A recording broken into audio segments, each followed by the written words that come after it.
साधुवाद आप सभी का, सीधे काम से मंदिर तक पहुंचने के लिए और अपने कल्याण की इतनी चिंता होने के लिए, उसके लिए आपका धन्यवाद।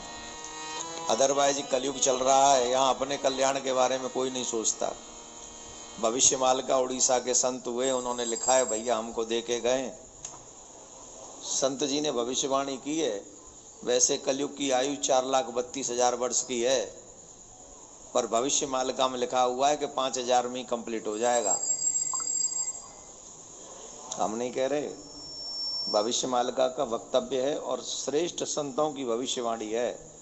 तो आप शॉर्ट में अगर समझना चाहते तो इतना समझ लो, 2025, 2026, 2027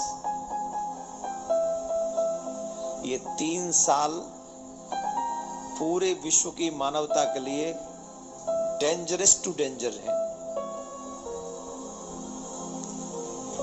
और जो जो निशान बताए गए वो सब हो चुके हैं। थोड़ा बहुत मैं बता दूं,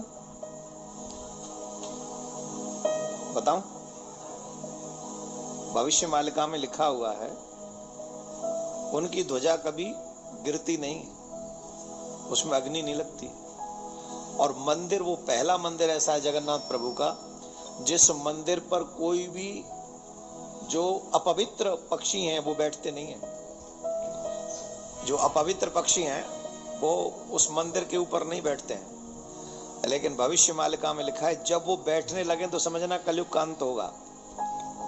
जब ध्वजा जलने लगे तो समझना कलयुग का अंत होगा। और अंत समझ रहे हो ना कैसा होगा? 6-7 अरब है ना हम लोग, 30-35 करोड़ रह जाएंगे टोटल। जो सतयुगी माइंड वाले होंगे वही रहेंगे, जो खाने पीने वाले होंगे सब सियावर रामचंद्र के जमराज के धाम में। It's not my opinion, am I right? और पिछले 2005 से लेके ये सब घटनाएं घट रही हैं जगन्नाथपुरी के मंदिर में। You can see on internet, in Google. ध्वजा में आग लग चुकी, निशान बताए कि कलयुग का अंत कब होगा। बोले ध्वजा में आग लगेगी, जिन पक्षियों को नहीं बैठना चाहिए वहां वो आके बैठेंगे, और लगातार आके बैठ रहे हैं।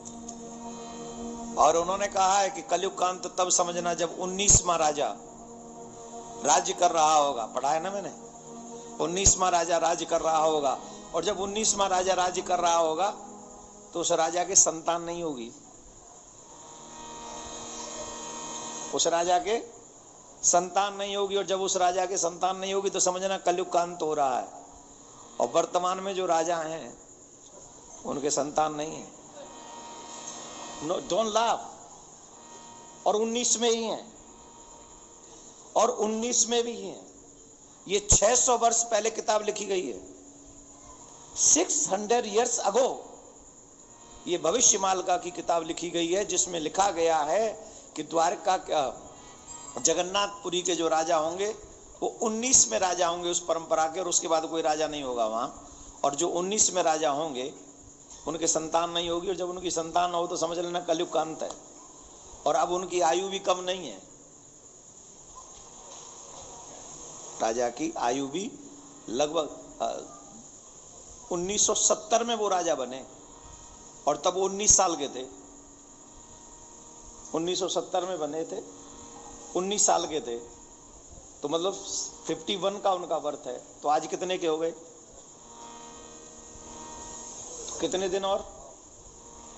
उन्हीं के रहते हुए कलयुग का अंत होगा। और उसमें यह भी हिंट दिया गया कि उस समय भारत का राजा कौन होगा, और संयोग से वही राजा है। बहुत सारी भविष्यवाणी उनकी सच हो चुकी हैं। 2 से 3 साल हम लोगों पे हैं, लेकिन उसमें यह भी कहा गया है बचेंगे कौन? जो जगन्नाथ प्रभु के चरणों का आश्रय ले लेंगे, जो भगवान का आश्रय ले लेंगे, जो उल्टे सीधे कर्मों से बच जाएंगे, वो हमेशा के लिए सुरक्षित हो जाएंगे। नाउ यू से, कितने साल रहना चाहते हो? 2-3 साल?